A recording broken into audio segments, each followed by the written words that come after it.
Hello everybody and welcome back to bag E of our EB48 2.2 build. In this video we're going to start working on our rear assembly. So last time we went ahead, got our bulkhead all built. Now we're going to start getting arms, hinge pins, hinge pin mounts, sway bars onto the car. So just like with every other video, the very first thing that we're going to go ahead and do is go and just get everything organized, get everything ready to go. That way we can just get everything installed without having to take any time to do what we're doing right now, which is clipping off the extra molding ends, getting the flashing off the arms, making sure they're all nice and smooth. So we're gonna do that now. That way we don't have to worry about doing it later. It is important to go through, make sure you do get that flashing off. That way you don't have any weird binding on the actual gearbox itself. And it also just looks a lot cleaner. So it's nice to go ahead, get that all taken care of. And that's what you can see here now. Now we'll go ahead and we'll start opening up our other baggies, getting all of our different screws and hinge pins and little ball ends out for our sway bar. Be careful, as you can see, they do like to try and run away. That is the beauty of them being round. So get everything just kind of set up just like every other video. That way you can make sure you've got everything that you need, and if anything's missing, you know what to look for. Get our hinge pins out, get the blocks out, get those set off to the side here. And then we'll go ahead and get our final bag of bits out onto the pit board here. And then that final bag is just gonna be the actual pill inserts that are gonna go into the arm. You can see here we take out the majority of the actual sway bar stuff, the actual plastic end links, the sway bar, the arm inserts for when we mount them onto those hinge pins.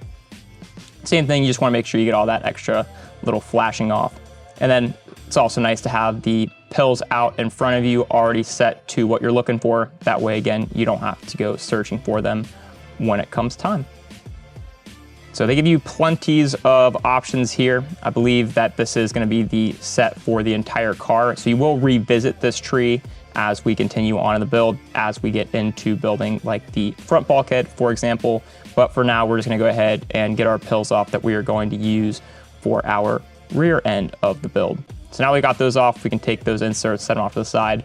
We aren't going to need them anymore because we only need the 4 for those hinge pin blocks. Now we can go ahead, pull our rear end over, and we're gonna start building the sway bar end of things. So there's gonna be some inserts that you put into the gear case. This is different from the previous generation. The previous generation, I believe, used bearings, and then that was your way of mounting the sway bar. But in this one, it is just those plastic bushings. And there are different sizes. I believe the one that comes with the kit is going to be a 3mm deadband size. And if you go ahead and change out your sway bars, you will go and change those out. But for the kit build, that's what you'll use. Then there, I go ahead and get the, what are they called? The set screws mounted into the centering pieces for the sway bar. That way it's already done. Because they are plastic, sometimes I like to thread in sideways, so it's easier to just go ahead, get them threaded on now before you actually put them onto the sway bar and onto the car. Just makes life a little bit easier to actually get them in straight. Now, one thing that you are going to notice here is that I'm going to attempt to put my sway bar in because I put those bushings in the gear case already. That is something that you don't want to do actually, because it won't allow the bends to slip on through. So you will slide the sway bar in first, then put your deadband bushings in, and then put your centering bushings on, which is what I am doing now. So and that's just a matter of sliding the sway bar through the hole and then sliding the bushings onto either end and popping them back into place. Now, as you are working through this process, because of course they are centering bushings that you're putting on, you want to make sure that the sway bar is nice and centered. That way you don't have any weird bind one way or the other. Everything is even from both sides. So we'll start getting those bushings set on there. And this is a little bit of a process. You know, don't be afraid to reset it multiple times to get it just right. It is worth taking the extra time and patience now on the front end. That way you don't have any problems later on. That way the car feels the best going around the track and everything is just already set. You don't have to worry about trying to find something while you're at the track for the very, very first time. So Can't see it in the camera, but that's what I'm working on right now, is just getting everything centered up, making sure the sway bar flows nice and freely. You want to make sure that the sway bar isn't stuck in an up or down position. You want to make sure that it can move freely in there. So then again, it works as efficiently as possible.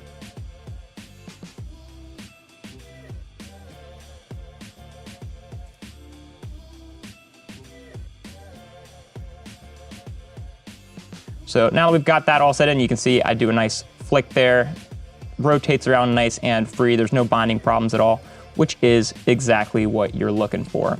Now we have the actual sway bar put on the car itself, we can go ahead and get our end links set.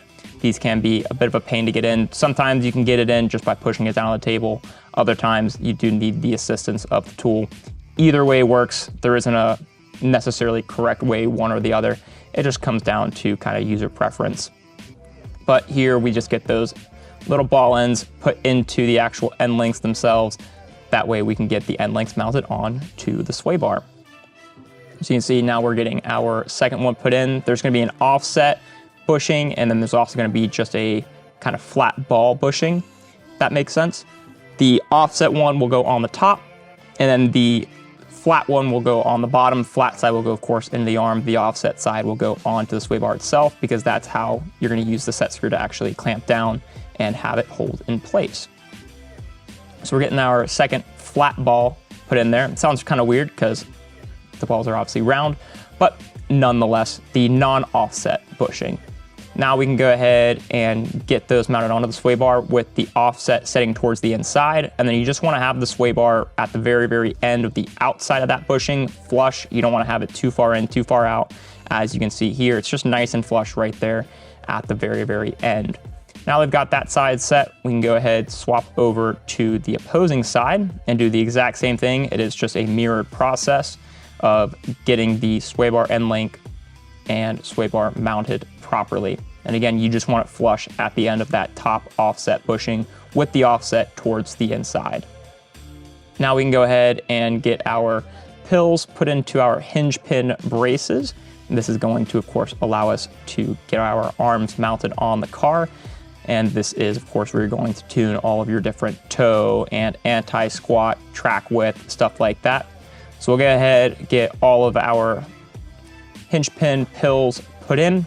In this case, I am using a slightly different setup to stock.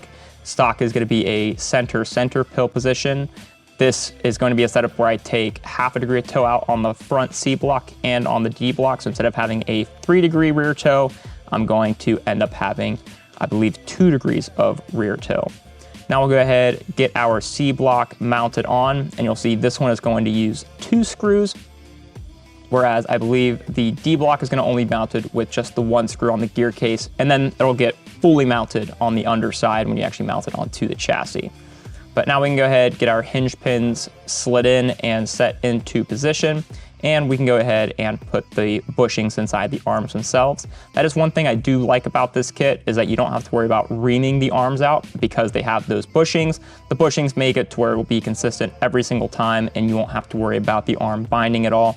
That way you have a nice free suspension. Any sort of bind in the suspension definitely can cause some issues. Another important thing to look out for as you're doing the arms is to make sure you put the droop screws in the proper spot. It is very easy to use those as the screws to mount your C or your D block. The identifier being that it will have a socket head on both the bottom and the top. The bottom being a button head style, and the top being more of a set screw style. One using the 2.0, that'll be the top, and then the 2.5 on the bottom side. So definitely make sure that you put those in the correct position. That is something that I do see a lot inside the shop, and it's very, very easy to mix up, especially if you're not looking out for it. Now that we got our droop screws mounted, we can go ahead, get our D block put on the car, and that is going to be our single screw there on the back side. Get that all nice and tight. And then to finish out the build, we can go ahead, get our sway bars mounted into the arms themselves. Sometimes you have to finagle with the balls a little bit to get them to sit in there, but once you have them in, you just zip in a couple of 2.5mm head cap style screws. Get those guys put in. As you can see, me being a complete novice, struggling a little bit, the ball decided to go all the way through and not allow the screw to just set in there. but I think we've got it now. So we'll go ahead, get that screw finalized in there, and that will complete our bag E. And we will go ahead and see you guys in the next one of our EB48 2.2 build.